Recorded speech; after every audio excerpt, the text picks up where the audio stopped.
I'm not gonna lie, riding the trainer sucks, but here are a couple of tips and tricks that I use to make doing long rides on the trainer just a tad bit easier. So if you've struggled to find the motivation to do long rides on the trainer, hopefully this video can be of assistance. All right, so biggest thing in my opinion for being able to survive long trainer rides is good indoor training software. So for me, I use Zwift. Got it on my iPad here.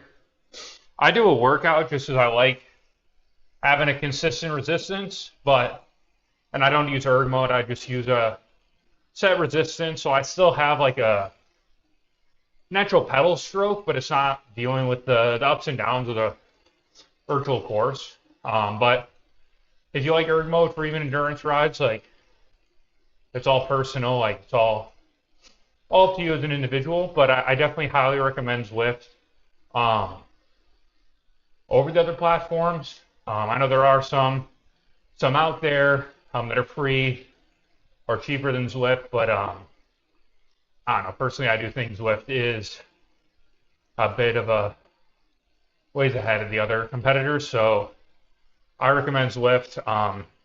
Get a good device that can run it, whether it's your laptop, a PC, or like I said, I use the iPad. It's nice as then I can use multiple devices. If I want to watch something on my TV, I can.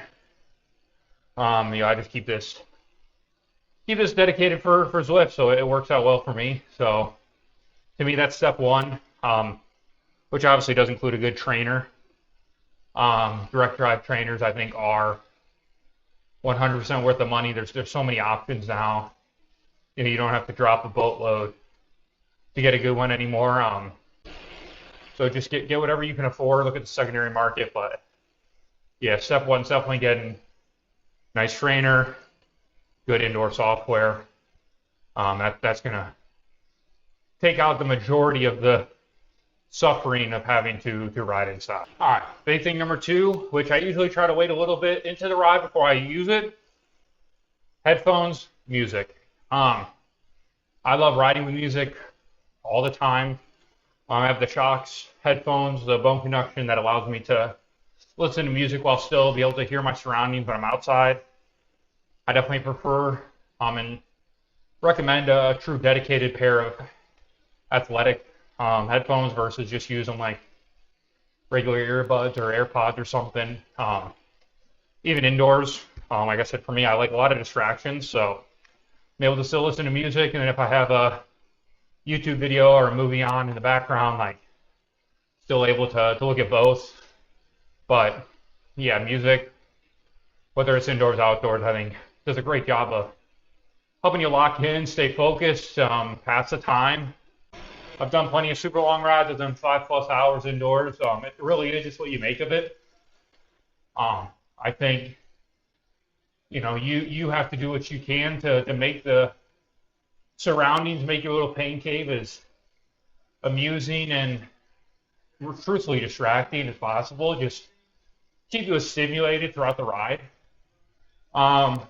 But no, it's a mindset, right? It's going to be a grind. I don't think anyone really enjoys riding inside, but hopefully these little tips and tricks will help. It's definitely nothing new. I'm sure you've watched a million videos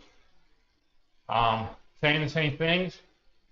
I'm not saying anything new, anything groundbreaking, but just repeating what works for me.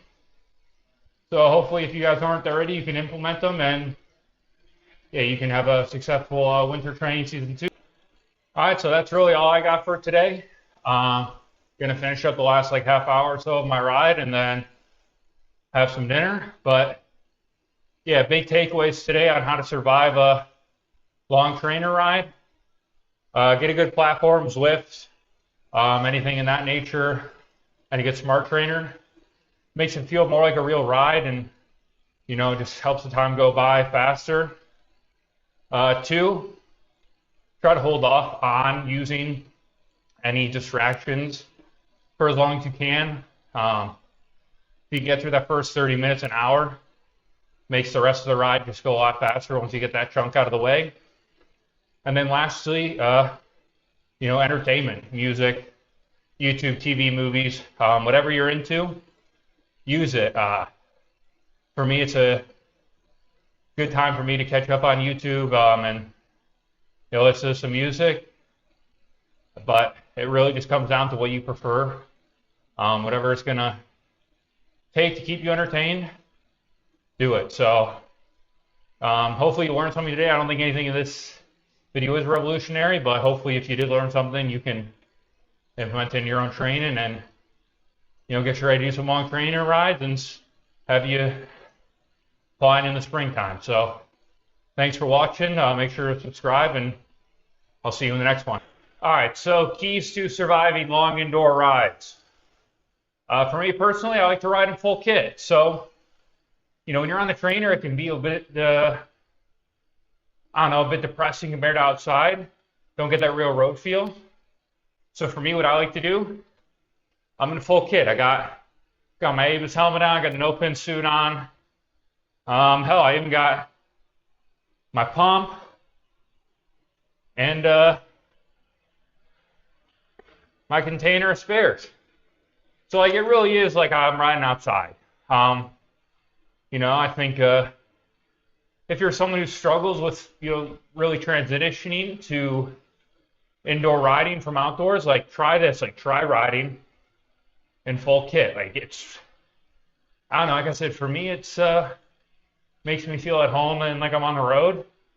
You get the fans really blowing, make it act like it's a windy day. But yeah, I don't know. Try it. Why not, man? Look good, feel good. I look good in my full kit. So why not ride it even indoors?